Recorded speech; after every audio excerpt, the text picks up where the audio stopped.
अस्सलाम वालेकुम, मैं सलमान दुरानी हूँ, आप यूट्यूब देख रहे हैं। ख़वातीन और हज़रात, जो कुछ 26 नवंबर को इस्लामाबाद में हुआ, उसके बाद दुनिया ने उसे रिपोर्ट किया। आपने एक मतीउल्लाह जान पकड़ा, 100 मतीउल्लाह जान पैदा हो गए। बीबीसी, गार्डियन, CNN, फॉक्स और दुनिया भर के RT ने किया, DW ने किया। हर कोई अपनी तहकीकात सामने ला रहा है। और ये जो एक मुहिम्मा था कि कितने लोग इन्होंने कत्ल किए, रियासत ने मर्डर किए, ये क्योंकि मैं तो अब स्ट्रेट फॉरवर्ड अल्फाज इस्तेमाल करूँगा क्योंकि ऐसा हुआ, ये रिपोर्टेड ट्रूथ है, ये रिपोर्टेड फैक्ट है कि रियासत ने निहत्ते शहरियों पर गोलियां चलाईं, उनको कत्ल किया। उन्होंने ये तक नहीं देखा कि उनके हाथ में असलहा नहीं है, वो ताकत का के साथ नहीं मौजूद, वो ताकतवर नहीं है, तो इन्होंने फिर भी गोलियां चलाईं। तो जो कुछ हुआ ख़वातीन हज़रात, उसके विजुअल्स अब फेसबुक पे, सोशल मीडिया पे, ट्विटर पे प्रिवेल कर रहे हैं। इसमें से एक क्लिप मेरे सामने से गुजरा कि अस्पताल में बेयारो मददगार कुछ मरीज़ देखे जा सकते थे उस विजुअल में। लाइन में बेचारे पड़े हुए हैं, खून में लथपथ, पता नहीं किसको कितनी गोलियां लगीं। और वो विजुअल मुझसे देखे नहीं गए, लोग बहुत तकलीफ़ में थे क्योंकि, और उनको मेडिकल स्टाफ जो है वो इतना रश पड़ गया, इतने ज़्यादा लोग थे कि मेडिकल ट्रीटमेंट जो है वो देना उस वक्त मुश्किल हो गया। पॉलीक्लिनिक हॉस्पिटल जहाँ पे ये जाए वकू है उससे करीब है। इसके अलावा पिम्स हॉस्पिटल जाए वकू से करीब है। इसके अलावा ये जो कुलसूम इंटरनेशनल है, और F10 में एक बड़ा हॉस्पिटल है, वो ये प्राइवेट हॉस्पिटल हैं, बट ये है कि जो करीब तरीन हॉस्पिटल्स हैं वो यही पड़ते हैं। तो अगर देखा जाए तो यहाँ रश के बायस मेडिकल जो ट्रीटमेंट है लोगों को, वो ना मिलने के बायस भी कुछ शहादतें हुई होंगी। ये कन्फर्मली मैं नहीं कह सकता, लेकिन ये मेरा आइडिया है कि क्योंकि मामलात बहुत गंभीर हो चुके थे। और ये तो बीबीसी ने रिपोर्ट किया है कि पॉलीक्लिनिक के एक डॉक्टर ने कहा था कि इससे पहले, मतलब तारीख़ में, पॉलीक्लिनिक हॉस्पिटल में 26 की रात को जो सर्जरीज़ हुई, जो लोग आए, इससे ज़्यादा सर्जरीज़ उससे पहले कभी नहीं देखी गई। इसका साफ मतलब समझा जा सकता है कि ये जो क्लेम हो रहा है कि जी अब बहुत सारे मतलब ये एक तरफ तो गवर्नमेंट कह रही है कि हमने गोली नहीं चलाई, दूसरी तरफ क्लेम कर रहे हैं कि जी इतने लोग और इतने लोग जो हैं वो ज़ख्मी हुए और जिनकी शहादत हुई। इससे अंदाज़ा लगाया जा सकता है कि ये नंबर छोटा नहीं था, नंबर बहुत बड़ा था। और जो जुल्म और बर्बरियत के पहाड़ तोड़े गए डी चौक पर, उस तमाम के अब सोशल मीडिया की आंख से पर्दे उठ रहे हैं। दुनिया देख रही है कि पाकिस्तान की रियासत, रियासत माँ जैसी होती है, ये जुमला तो हमने सुना था।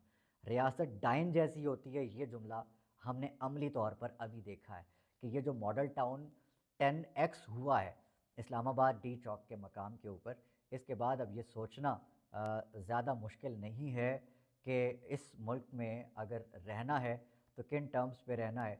अगर आप उन टर्म्स पे नहीं रह सकते तो आपके लिए एक अच्छा ऑप्शन है कि आप ये मुल्क छोड़ जाएं। अली अमीन गंडापुर साहब का आपसे कुछ देर पहले खिताब है, वो मैं आपको आपके सामने रखूँगा, लेकिन यहाँ दो चीज़ें बड़ी इंपॉर्टेंट हैं। कुछ क्वेश्चंस प्रिवेल कर रहे हैं। एक तो अली अमीन गंडापुर साहब भागे क्यों, बुशरा बीबी क्यों भाग के चली गई, ये सवाल लोग बहुत क्रिटिकली इसको सोचते हैं। इसका जवाब अली अमीन गंडापुर साहब ने बहुत तसल्ली करवा के आज उसका जवाब दिया है। और दूसरा जो सवाल लोग कर रहे हैं कि जो गवर्नर राज से रिलेटेड लोग जो है वो सवाल पूछ रहे हैं कि ये लगेगा नहीं लगेगा, अली अमीन गंडापुर क्या रिएक्ट करेंगे, क्या ये वाकई करने जा रहे हैं या सिर्फ ये खौफ की अलामत है।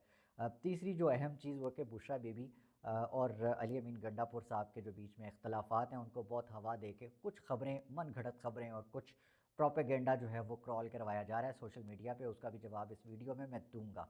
सबसे पहले मैं अली अमीन गंडापुर साहब के उन टेक अवेज़ जो कि उन तकरीर में उन्होंने उन अहम चीज़ों के ऊपर अपना नुक्ता नज़र पेश किया, वो मैं आपके सामने रखता हूँ और फिर इस उम्मीद को ज़ाहिर करूँगा कि अली अमीन गंडापुर साहब का मौक़िफ़ तो आ गया, ये दूसरी बार है कि उनका मौक़िफ़ आया है। इससे पहले उन्होंने एक प्रेस कॉन्फ्रेंस कॉल की थी जिसमें उन्होंने ख़िताब किया, और ये अब इन्होंने KPK असम्बली के उस इजलास से ख़िताब किया जिसमें उन्होंने अपने कारकुनान के शहीद होने पर ये इजलास बुलाया गया था। लेकिन अब जो सबसे ज़्यादा इंतज़ार किया जा रहा है वो किया जा रहा है कि बुशरा बीबी का जो मौक़िफ़ है वो सामने आए, ताकि जिस तरह से पहले एक मोटिवेशन दोबारा मिल गई थी पाकिस्तान तहरीक इंसाफ के वर्करों को, उनके लोगों को, लीडरशिप को भी बुशरा बीबी के आने से वो मोटिवेशन लेवल जो है वो दोबारा मेंटेन हो सके। तो इस वक्त बुशरा बीबी का इंतज़ार हो रहा है। अली अमीन गंडापुर साहब कहते हैं, मैं चैलेंज करता हूँ, अगर इन्होंने गवर्नर राज लगाना है तो लगाएं, मैं भी देखता हूँ कि ये किस तरह से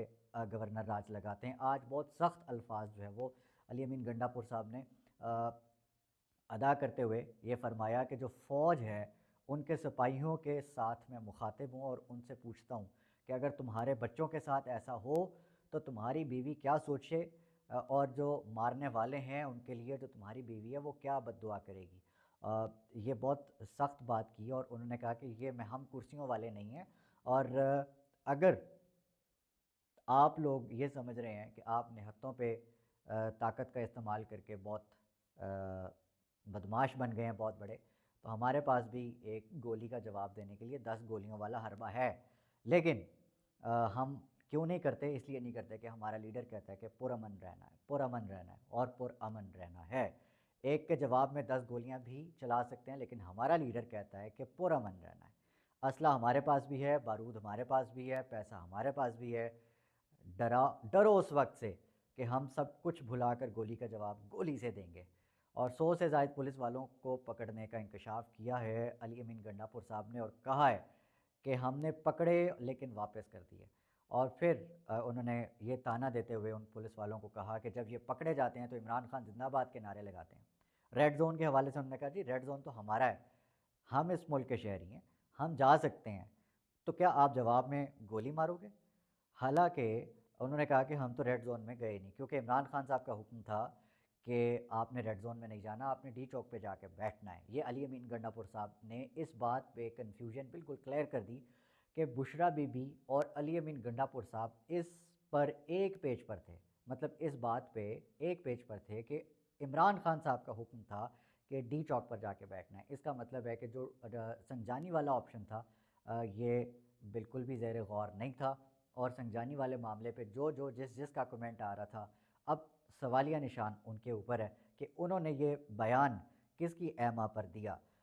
अली अमीन साहब का अपनी तकरीर में ये भी कहना था, मुझ पर और बुशरा बीबी पर कातलाना हमले हुए, स्नाइपर बिठाए हुए थे इन्होंने, अगर ये ब्रस्ट वहाँ मारे होते तो कश्मीर आज़ाद हो जाता, दहशतगर्दी जो है वो ख़त्म हो जाती। लेकिन ब्रस्ट के जो मुँह हैं वो निहत्तों की तरफ हैं। रेंजर्स मेरे सूबे में घुस आई, उन्होंने कहा कि जिस वक्त मैं वापस गया अपने सूबे में तो रेंजर्स मेरा पीछा करते करते 100 से ज़्यादा रेंजर्स वहाँ पे भी दाखिल हो गए। और ये थी अली अमीन गंडापुर साहब की तकरीर। अब ज़रा सुन लें कि ये जो इख्तलाफ की बातें हो रही हैं बुशरा बीबी और पार्टी क़यादत के बीच में, उसके बारे में शेख वकास अकरम ने वजाहत की है कि ये जो ख़बरें हैं प्रोपेगेंडा हैं, जो असल इशू है उससे तवज्जो हटाने की कोशिश है। और उन्होंने कहा कि फ़ितना पार्टी कहने और इससे कोई फ़ितना हो नहीं जाता। कौन सा कानून है जो कि पुरअमन एहतजाज की इजाज़त नहीं देता। और इस पूरे सिचुएशन में ये जो इनका ये स्टेटमेंट है कि जी इस वक्त बुशरा बीबी और जो तमाम क़यादत है पाकिस्तान तहरीक इंसाफ की, उसमें कोई कन्फ्यूजन नहीं पाई जाती, कोई इख्तलाफ नहीं पाया जाता। ख़ास तौर पे अली अमीन गंडापुर और बुशरा बीबी और बाकी क़यादत जो मरकज़ी हैसियत की क़यादत है वो इस वक्त एक पेज पर है। इसका मतलब है कि जो प्रोपेगेंडा करने वाले हैं, फैलाने वाले हैं, उनकी तमाम मेहनत पर पानी फिर चुका है। अगला लाएअमल क्या होगा ये तो वक्त बताएगा, और वक्त जो है वो इस वक्त वाकई बहुत नाजुक मोड़ से गुजर रहा है। अगले व्लॉग में इंशाल्लाह मुलाकात होती है, तब तक अपना अपने आसपास सबका, अपने पाकिस्तान का बहुत ख्याल रखिएगा। अल्लाह निगहबान पाकिस्तान।